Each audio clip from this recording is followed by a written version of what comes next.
तर नमस्कार मित्रांनो, तुम्ही माझ्या पहिल्या पार्टमध्ये बघितलाच असेल. आम्ही आलो होतो बार्शीला, कारण इथं होतं आमचं कॅम्पस. मग काय हो का आम्ही पोचलो बार्शीत कॉलेजवर जिथे यायचं होतं. मग काय हो का कॉलेज बघत होतं. बाबा म्हणलं कॉलेज आहे का राजमहल आहे की म्हणलं. मग काय हो का आम्हाला नेऊन बसलो होतो एका क्लासमध्ये आमच्या हातात त्या चिठ्ठ्या नंबरसाठी. आम्ही कुठं क्लासमध्ये असतो, आम्ही आलो कॅन्टीनला, कारण तर काहीतरी खावं म्हणलं. मग ती जाऊन बघतात राहो का हे आपल्या आधीच काहीतरी खात बसली. मग आपण पण घेतली एक थाली खायला बसलो. खाल्लं तेवढ्यात आम्हाला मॅडमचा आला मेसेज या म्हणून क्लासमध्ये. मग अहो का आम्ही क्लासकडे निघालो होतो.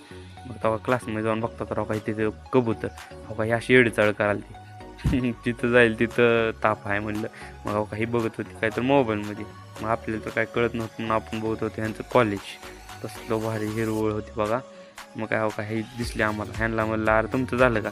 ह्याने म्हणले आमचं झालं पण काय निवांत बसली बघा. अहो का आमचं आलं तर टेन्शन, कारण तर लय उशीर झालं ना आम्ही तिघंच वेगळं झालं. मग हो काय हसायला लागलं तर होते का नाही म्हणून. मग काय हो का तेवढ्यात आम्हाला 2 दिसले नमुने. मग ह्यांना हे आलते बघा. मग ह्यांना म्हणलं अरे ऑल द बेस्ट तुमचं झालं म्हणून कळालं. आणि हे म्हणले कुठलं काय होतंय म्हणली. दिवस वाया गेले आणि वाटाले म्हणले कशाला आला बाबा इकडं. मग हो का तेवढ्यात इकडं बघतो तर हो का इथं बसा लागले होते आपल्या जायचं कॉलेजवर. मग काय हो का हे म्हणले आम्हाला ब्लॉगमध्ये यावं लागते. नवा सगळे ऑल द बेस्ट करायला ती. तर मित्रांनो कसा वाटला ब्लॉग नक्की कळवा. बाय.